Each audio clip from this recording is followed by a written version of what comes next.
अगर नरेंद्र मोदी प्रधानमंत्री ना होते तो क्या भारत में गैस की सप्लाई हो रही होती?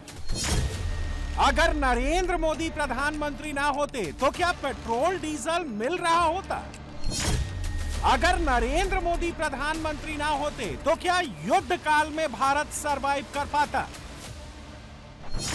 Prime minister of India, Indian PM, our PM, prime minister Modi इस वक्त ये हैशटैग क्यों ट्रेंड कर रहा है?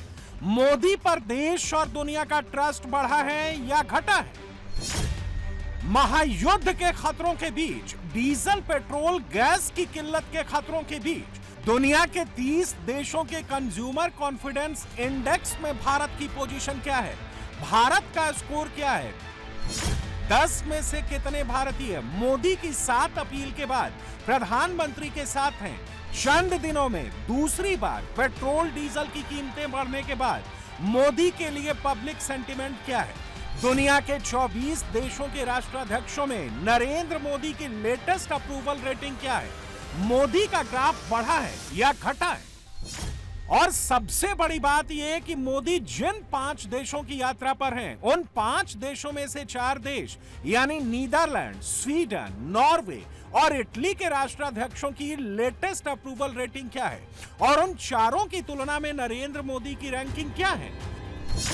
दुनिया में तेल और गैस वाली क्राइसिस के बीच नरेंद्र मोदी कई फ्रंट पर एक साथ लड़ रहे हैं। मोदी को हिंदुस्तान के लिए पेट्रोल डीजल भी लेकर आना है, मोदी को गैस का भी इंतजाम करना है, मोदी को एनर्जी सप्लाई का भी ख्याल रखना है, महंगाई को भी काबू में रखना है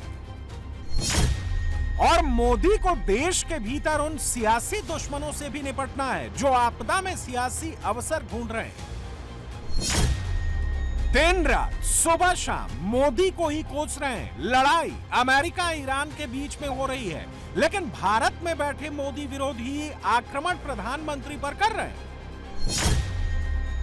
राहुल तो अब बाकायदा तू तड़ाक पर आ गए हैं। हर 2 लाइन में मोदी के खिलाफ झूठी कहानियां सुनाए जा रहे हैं।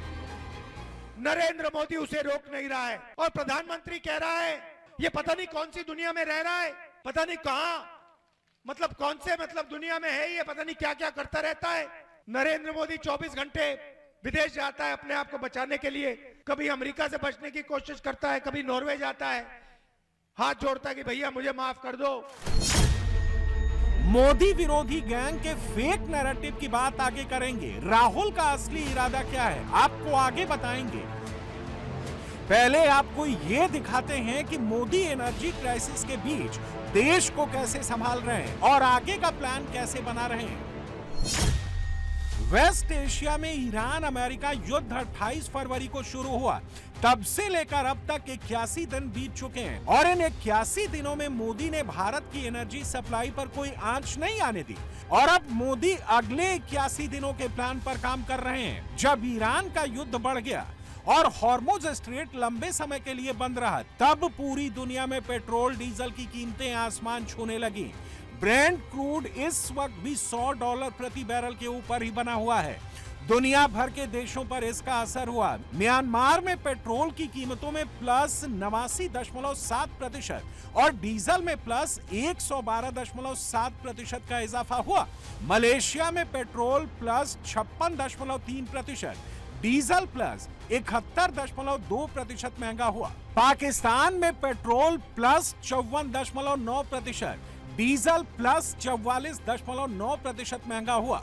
यूएई में petrol plus 52.4%, diesel plus 86.1%, America में petrol plus 44.5%, diesel plus 48.1%, UK में petrol plus 19.9%, diesel plus 34.2%, France में पेट्रोल प्लस 20.9%, डीजल प्लस 31% और जर्मनी में पेट्रोल प्लस 13.7% और डीजल प्लस 19.8% महंगा हुआ। लेकिन भारत इस मामले में बिल्कुल अलग है। युद्ध का संकट शुरू होने के बाद के 76 दिनों तक भारत की पब्लिक सेक्टर तेल कंपनियों ने रोजाना करीब 1000 करोड़ रुपए का घाटा खुद उठाया, मगर ये बोझ सीधे आम लोगों पर नहीं पड़ा। हालात काबू में रहे, किसी चीज की किल्लत ना हो, इसके लिए अब सरकार को एक कड़ा फैसला लेना पड़ा।